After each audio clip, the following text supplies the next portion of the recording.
우리가 사용하는 물은 대부분 지하수에서 시작됩니다. 지하수는 무한하지 않습니다. 지하수가 회복하기 위해서는 오랜 시간이 걸립니다. 보이지 않아도 반드시 지켜야 할 물. 제주 지하수를 아껴주세요. 지킨다는 건 거창하지 않습니다. 생활 속 물 절약, 그 작은 선택이 제주의 미래입니다. 이 캠페인은 제주특별자치도와 함께합니다.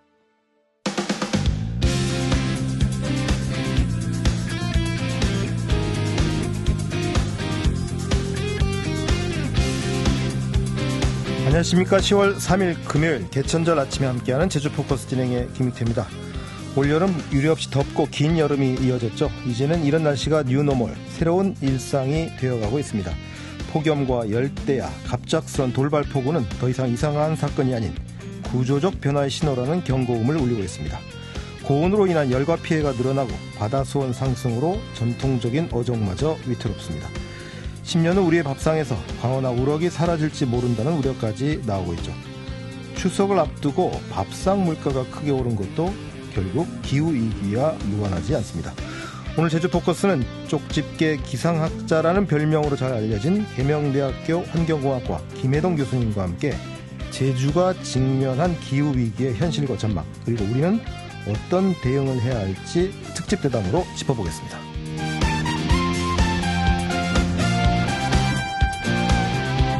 교수님 어서 오십시오. 예, 반갑습니다. 제주 자주 오십니까?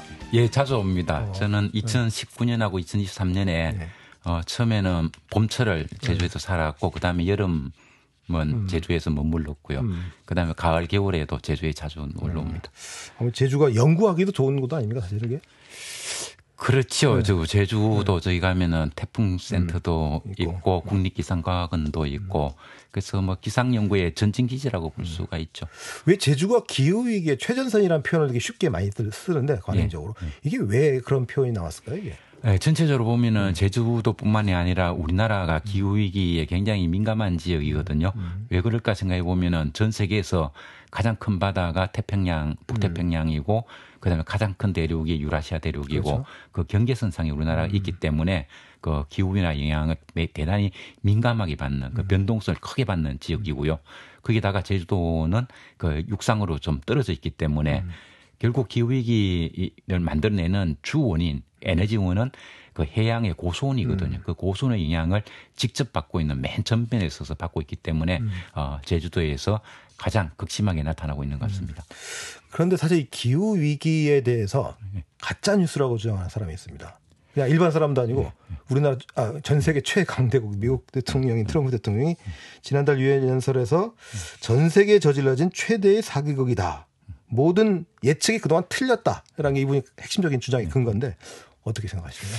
그죠. 트럼프뿐만이 아니고 2022년에 양자역학으로 노벨 물리학상을 받은 크라우즈 박사 같은 사람들도 아주 격렬한 용어를 써가면서 기후위기 문제는 정치, 언론, 그다음에 시민 단체 여기서 만들어낸 거대한 사기극이다 이런 얘기를 하고 있거든요. 근데 미국은 보면은 민주당이 집권을 하게 되면 기후변화 협약에 복귀를 하고 공화당이 집권을 하게 되면 탈퇴하고 이런 일들이 계속 되풀이되고 있는데 그걸 생각해 보면 왜 그럴까 생각해 보면 기후위기 대응은 대기 중에 온실가스 증가 때문이고 그러니까 결국 화석연료 문제가 아닙니까? 그래서 에너지 전환을 해야 된다. 무탄소 에너지 전환으로 바꿔야 된다 이런 이야기인데 미국 공화당의 그 텃밭이 텍사스를 포함한 화석연료 이게 이제 주 메인이니까 기후위기 대응에 적극 나서면 자신들의 어떤 텃밭인 화석연료를 잃게 되는 이런 문제가 있기 때문이 아닐까 생각합니다. 기상학자신데 정치적 분석까지 해주시는가 그 정치적 기반이 결국 기존의 화석연료를 기반으로 한 정당이기 때문에 기후위기를 하게 되면 결국 화석연료를 다 신재생 에너지를 대체해야 되는데 또 에너지는 사실은 국력이 가장 기본이자 기초이지 않습니까? 그렇죠. 산업혁명 자체가 이게 산업혁명이라고 하는 것이 제임스 와트가 전기기관을 만들어내면서 시작된 거잖아요. 네. 그 이전에는 우리가 일을 할 때 사람의 어떤 육체 노동이라든가 잘하면 소, 말과 같은 동물의 에너지를 이용하고 있었는데 그렇죠. 이런 것들은 생물 에너지고 네. 그 생물 에너지로부터 무생물 에너지, 석탄이라든가 나무를 떼어가지고 나오는 그 무생물 에너지에서 나오는 거잖아요. 그걸 이용해가지고 우리가 지금 이렇게 산업 문명을 이끌어내지 않았습니까? 뭐 그런 문제하고 연관이 있는 거죠. 오히려 뭐 시진핑 대통령이 시진핑 주석이 그 다음에 자기는 오히려 신재생 에너지 더 늘리겠다. 미국과 전혀 다른 길을 지금 제시해서 도대체 이거 이 국제 정치 이해하는 게 지금 참 복잡해진 상황이 됩니다. 국제 정치 그 정도에 대한 기상 얘기로 들어오겠습니다. 제일 먼저 궁금한 게 예전에 기억에 기상청에서 장마 예보는 더 이상 안 하겠다고 했었다가 다시 최근에도 장마라는 단어가 쓰이고 있어요. 이게 공식적으로 장마를 기상청이 지금 쓰는 겁니까? 안 쓰는 겁니까? 공식적으로는 2009년에 우리가 장마에 대한 용어를 사용하지 않겠다라고 선언을 했는데 왜냐하면은 우리나라는 전통적으로 보면은 장마 시기에 1년 내리는 강수량의 한 절반 이상이 내렸었거든요. 근데 딱 잘라서 그렇게 말하기는 힘들겠지만 대체로 보면 1998년 지산 폭우 그때를 계기로 해서 이렇게 보면 장마 시기에 오히려 비가 적게 오고 장마 종료 선언을 하고 나면 그때부터 가을에 걸쳐 가지고 비가 더 많이 오니까 우리가 이제 장마 시작, 장마 종료 이런 얘기를 하면은 사람들에게 오히려 혼란을 준다는 거죠. 그런 면에서 이걸 장마라는 용어도 시작, 끝 이런 예보를 안 하겠다고 선언을 했지만 최근에도 또 하더라고요. 일기도에 보면 장마 전선은 또렷하게 나타나는 것이고 그다음에 일본 기상청에서는 전통적으로 장마 시작과 끝에 대한 예보를 하고 있고 그리고 언론에서도 그걸 주목하고 있기 때문에 기상청에서 그 용어를 안 쓸래 안 쓸 수가 없는 그런 문제이죠. 과학적으로는 쓰지 말아야 하는 게 맞는데 오히려. 그렇진 않습니다. 그렇지 않습니까? 예. 근데 이제 문제는 뭔가 하면은 기상학적으로 보면 이 비는 장마 비다. 혹은 이건 장마 시기지만 장마 전선과 무관한 비다라는 게 구별이 되는데 그렇죠. 일반 사람들이 볼 때는 장마 전선에서 내린 비든 뭐 어떤 기압골에서 간에 비가 오면 네. 오는 거지 뭐 그걸 우리가 거기까지 알아야 돼 이렇게 나오니까 예보관 입장에서는 좀 곤혹스러운 그런 상황이 있죠. 최근에 특히 최근의 죄제예요. 이게 진짜 동남아에서나 볼 수 있었던 스콜 현상이 자주 나타나고 있어서 주변의 사람들이 그런 얘기 참 많이 하거든요. 야, 제주도 드디어 동남아 왔다. 올 여름 지나면서 그런 얘기를 많이 하는데 왜 이런 현상이 이런 동남아 스콜 현상이 제주에 나타나고 있을까요, 이게? 이 정확하게 스콜 현상이 되려고 하면 왜 미국의 이라든가 동남아시아 이렇게 가보면 특정 시간대에 특정 시간 길이만큼 비가 집중적으로 내리거든요. 이런 걸 이제 스콜 강우라고 얘기를 하는데 제주도가 되었던 육상에서 내리는 강수를 보면 꼭 그렇진 않기 때문에 이걸 스콜 강우라고 말할 수는 없지만 좀 그런 비가 시작되면 그와 매우 닮은 그런 폭우가 쏟아지고 있잖아요. 그래서 우리는 이 스콜성 강수 뭐 이런 얘기를 합니다. 근데 이게 왜 그럴까 생각해 보면 결국은 아열대 기후화가 된 거죠.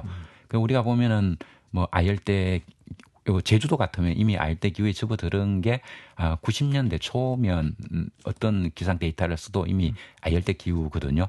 근데 육상의 경우에도 보면 아열대 기후의 정의가 월 평균 기온 10도 이상인 달이 8개월 이상이면 아열대 기후로 분류가 되거든요.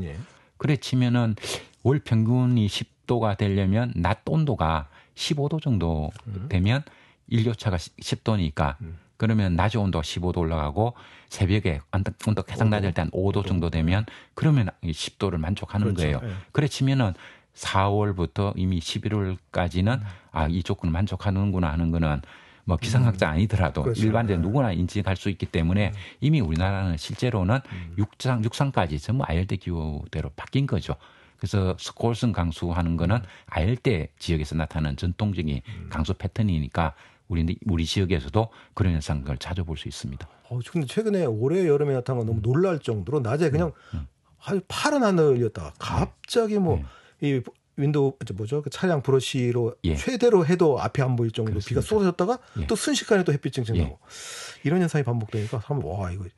그래서 우리가 이제 극한호우라는 표현을 쓰는데 이게 시간당 30mm 이상이 되면 와이퍼를 아무리 빠르게 해도 앞에 시야를 확보할 수 없는 그런 상황이 되거든요.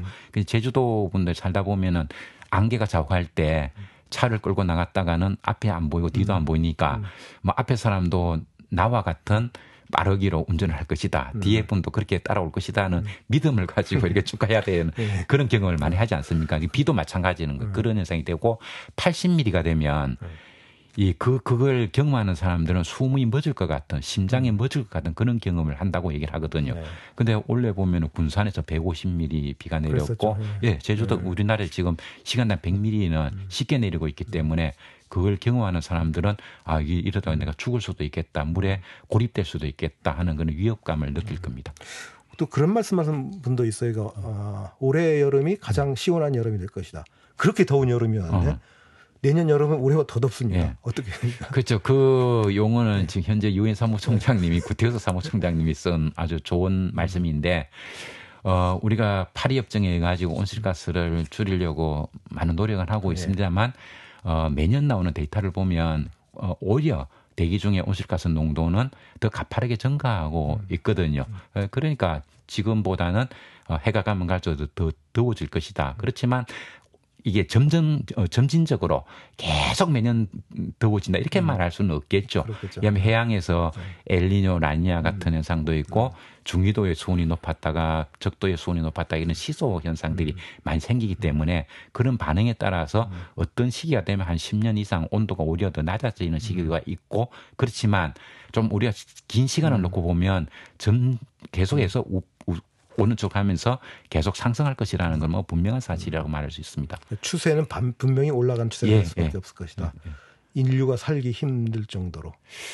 그렇죠. 지금 우리 파리 협정이 맺어진 게 2015년인데 이미 그때 산업화 이전 대비 1.1도가 올라갔는데 그때만 하더라도 우리가 감당할 수 없는 그 기후위기 티핑 포인트라고 얘기를 하죠.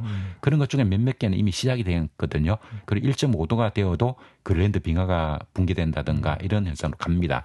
그린란드 빙하가 무너지면 해수위가 7.4m가 올라간다고 얘기를 하니까 그래 한번 상상을 해보면 7.4m면 아파트 높이 2층 이상 높이가 되니까 그만큼이 올라가면 우리가 지금 살고 있는 평지 이런 것들은 거의 바다에 다 잠긴다는 이야기가 되니까 우리가 살아가기가 힘들게 될 테고 전 세계인이 먹고 있는 식량 같은 경우도 고지대에서는 옥수수라든가 이런 것들이 생산되는 것이고 쌀이라든가 이제 주 곡물은 바닷가 근처에 이런 데서 우리가 얻고 있는 거죠. 그런 것들을 얻을 수 없는 상황이 되어버리기 때문에 걷잡을 수 없는 전 세계 인구의 뭐 절반 이상이 생존이 불가능해지는 그런 상황을 우리가 맞게 되는 거죠. 그런 디스토피아적 전망 때문에 젊은이들이 뭐 어차피 인류가 못 사는 세상인데 지금이라도 그냥 즐겁게 살자라고 하는 또 이런 어떤 세계관이랄까요? 인생관을 만들어내는 거 아닌가라는 좀 걱정이 들기도 하는데 이거 어떻게 생각하세요? 우리나라는 좀 덜한 편이고 2022년에 2022년이 어떤 해인가 하면은 유엔 총회가 가을이 되면 항상 열리지 않습니까? 이게 1972년에는 환경 문제를 주제로 해서 최초로 열린 그 유엔 총회가 스톡홀름 회의 혹은 유엔 인간 환경 회의 하나뿐인 지구 이런 슬로건을 내걸고 그 회의가 열렸는데 지금 전 세계에서 벌어지고 있는 지구 환경 보존 에 관련된 기구라든가 무슨 운동이라든가 이런 거 연원을 찾아가면 전부 1972년 유엔 인간환경회의로 수립이 다 되거든요. 그래서 그 50주년이 되는 해가 2022년이었습니다. 그때 기념 심포지엄이 열렸었는데 그때 세계 보건기구에서 어떤 이야기를 했는가 하면은 전 세계 많은 사람들이 기후위기 문제로 인해 가지고 우리의 미래가 없다는 그런 절망감을 느끼고 있다. 근데 개인 차원에서 뭔가 할 수 있는 일이 없다. 그래서 절망감, 좌절감 이런 그 정신적 질환을 많은 사람들이 앓고 있고 그것이 암이라든가 심혈관 질환 이런 질환을 일으키고 있다. 그래서 이런 사람들을 케어할 수 있는 전문 의료기관을 전 세계적으로 만들어야 되고 거기에 세계기상기구가 서둘러서 빨리 나서겠습니다라는 얘기를 했고요.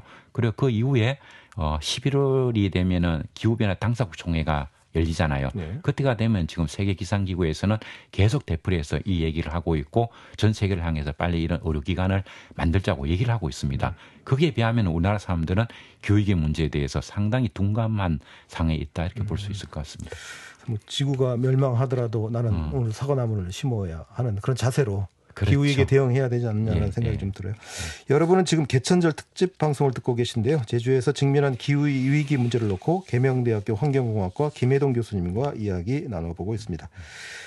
이 질문도 좀 드리고 싶어요. 그 기후변화로 인한 탓인 것 같긴 한데 기상청의 예보가 도대체 이거 예보냐 실시간 전달이냐 뭐 이런 예보의 정확성이 좀 떨어진다라는 이제 비판이 있는데 이거 어떻게 변명하시겠습니까? 기상청에서도 이러신 적 있으시죠? 아닙니다. 그게 정확한 지적입니다. 그리고 그게 불가피하다. 제가 기상청에서 근무한 게 1996년부터 98년까지 한 2년 정도 있었는데요. 한 30년 전이죠. 그때만 하더라도 기상청에서 박사학위를 가진 사람이 한 5손가락 꼽을 정도밖에 안 됐거든요. 대부분 이제 뭐 비하하는 건 아닌데 고졸 출신들이 굉장히 많았고 그렇거든요. 근데 지금은 들어가면은 박사학위를 안 가진 사람이 없는 지경이고, 그다음에 우리나라가 자동 기상 관측망이 해상도가 전 세계에서 가장 좋고, 그다음에 레이더 해상도 설치 대수도 국토 면적 대비하면 가장 많은 곳이고, 전문 위성도 가지고 있고 아주 이게 뛰어나거든요. 슈퍼컴퓨터도 전 세계에서 가장 성능이 좋은 걸 가지고 있고, 그럼에도 불구하고 왜 이게 예보 시간이 자꾸 늦어지는가? 지금 보면은 긴급 문자를 보내면서 현상이 발생하기 직전에 이게 알리는 그런 꼴이 되고 있지 않습니까? 중계 방송이죠. 예, 그게 왜냐하면 소나기라는 거 있잖아요. 소나기 현상, 스콜 강수 같은 거 이런 것들은 물리학으로 치면 통계 물리학이거든요. 이게 오늘 발생할 가능성이 있다고까지는 알 수 있는데 이게 몇 시에 어디에서 발생할지는 모르는 겁니다. 그 현상이 나타나기 시작해야 알 수 있는 것들 포착이 되는 거거든요. 그래서 이런 문제가 있고, 그다음에 최근에 보면은 그 장마전선이라든가 정체전상에서 비가 내릴 때도 아주 좁은 지역에서 폭발적으로 비가 내리고 바로 옆에 가면 비가 안 오는 예, 어떤 지역에는 폭우 피해가 크게 났는데 많은 지역에서는 요새 뭐 돌발 가뭄 이러면서 가뭄 피해가 굉장히 많이 나고 있거든요.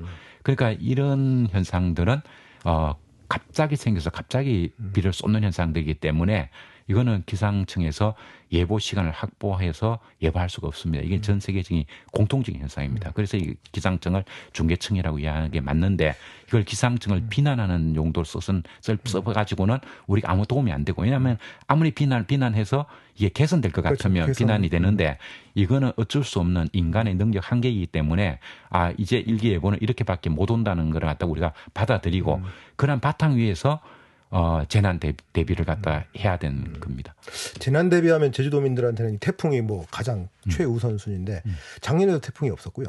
올해도 너무 더워서 그런가 태풍이 또 안 오는 거 아니냐라는 기대를 지금 하고 있거든요. 물론 또 태풍이 또 바다 생태계에 또 좋은 영향을 주는 측면도 있다고는 하긴 합니다만, 슈퍼 태풍이 온다 하는데 이게 아열대성으로 기후가 변하다 보면 기압 배치도 바뀌어질 거 아닙니까? 그렇게 되면 제주에 태풍이 생기겠지만 제주에 혹시 태풍에 미치는 영향 빈도가 떨어진다거나 뭐 이런 전망도 있나요? 그죠. 제가 언론 활동 많이 하는 편인데 가면 이런 얘기를 합니다. 옛날에 옛날에는 우리나라에 여름 태풍이 많이 왔고 가을 태풍은 일본으로 갔는데 여름 태풍 상당히 고마운 태풍이죠. 겨울하고 봄철 동안에 오랫동안 가뭄이 있었는데 태풍이 오면서 그걸 해소시켜주고, 그리고 여름철보다는 가을철에 해수 온도가 더 높아지기 때문에 특히 아열대 열대 해역에 태풍이 만들어지는 곳에는 가을이 되어야 수온이 높아지거든요. 그래서 강한 태풍은 좀 가을에 만들어지는 겁니다. 그리고 그 강한 태풍은 큰 비를 내리고 강한 비를 가져오고 강한 바람을 가져오고. 근데 우리가 보면은 여름철에는 비가 필요로 하고 가을은 비를 필요로 하지 않는데 우리가 필요로 하는 여름에는 태풍이 오지 않고 필요하지 않는 가을에 큰 태풍이 오고 강한 바람이 오고. 그래서 우리가 보통 이런 얘기를 해요. 태풍도 보면은 이건 효자 태풍이다 이런 얘기 많이 하지 않습니까? 효자 태풍은 다 여름 태풍이거든요. 근데 가을 태풍은 뭐 불효자 태풍 이렇게 볼 수 있는데 이게 기후 변화 때문에 여름철 오는 태풍은 대부분이 중국 쪽으로 가고 있고, 옛날에 일본으로 갔던 가을 태풍이 우리나라로 오고 있거든요. 근데 요즘 몇 년째 보면은 가을 태풍도 안 와요. 근데 이게 왜 그럴까 생각해 보면 여름이 길어진다는 현상하고 밀접한 관련이 있습니다. 이 북태평양 고기압이 예전에는 말복이 지나면 거짓말처럼 일본 쪽으로 싹 내려가면서 찬바람이 불고 선선해졌거든요. 예. 그게 태풍의 길이 열리죠. 그러면서. 그게 이제 일본 쪽으로 가는 거죠. 북태평 고기압 북쪽 가장자리를 따라서 흘러가니까 일본으로 갔던 거거든요. 근데 지금은 가을에 9월 달에 되어도 이게 북태평 고기압이 우리나라를 지배하고 있지 않습니까? 그러다 보니까 이게 우리나라 쪽으로 가을 태풍이 오는 겁니다. 근데 이제 북태평 고기압이 올해 보면은 더 크게 확장을 해가지고 중국 대륙까지 이렇게 덮어버리니까 가을 태풍도 중국 쪽으로 많이 가는 이런 현상이 있고, 그다음에 또 하나는 상층에 티베트 고기압이라는 게 또 덮어버리죠. 근데 이것 때문에 태풍이 우리나라로 올라와 할 길목이 중국이라든가 일본 쪽으로 틀어지고 있는 거죠. 그래서 작년에도 보면은 태풍맞이 일본으로 밀어내고 있는 한반도 폭염 이런 얘기가 있었는데 그게 바로 티베트 고기압을 이야기를 하는 겁니다. 궁금한 게 그게 지속이 될 거라고 보세요? 아니면 일시적인 현상이라고 보세요? 그래서 두 가지라고 봅니다. 그래서 가을철이 예전에는 천고마비의 계절, 1년 중에 가장 좋은 계절이었는데 이제 그런 시즌은 지났다. 가을이 폭염으로 고통을 받던가 작년 추석처럼 그러면 태풍이 안 옵니다. 그렇죠. 그리고 가을 장마도 형성이 안 되는 거예요.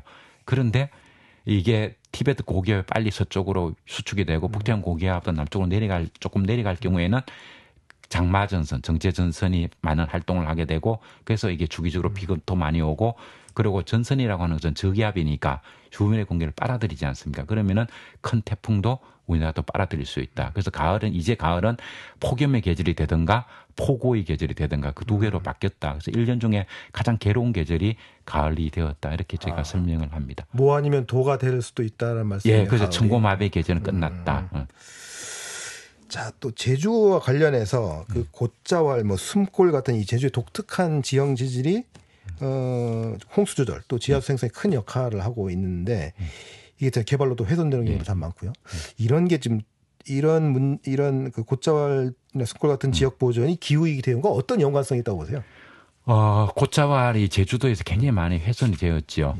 그래서 제가 제주도에 이렇게 와보니까 제주도민들 중에서 트러스트 운동이라 해가지고 이 곶자왈을 지키기 위해서 돈을 갖다가 이게 모금을 하고 그걸로부터 땅을 사가지고 개발 안 되도록 지키는 이런 운동이 있던데. 소소하지만 있긴 있습니다. 그렇죠. 이제 이게 매우 커져야 된다 생각해요. 그래서 제주도민만의 운동이 아니라 육지에도 그 호소를 해서 좀 모금을 더하고 그래서 이 곶자왈을 지켜야 된다고 생각합니다. 제주도는 작년 어린이날 5월 5일에도 저 진달래밭 이런 데는 960mm가 넘는 폭우가 쏟아졌거든요. 이게 만약 육지에 내렸다면 어떻게 됐을까 생각해보면 그 도시는 아마 망했을 겁니다. 2023년입니까? 2022년 강남에 340mm 비가 와가지고 그렇게 사람이 많이 죽고 도시가 물에 잠겼지 않습니까?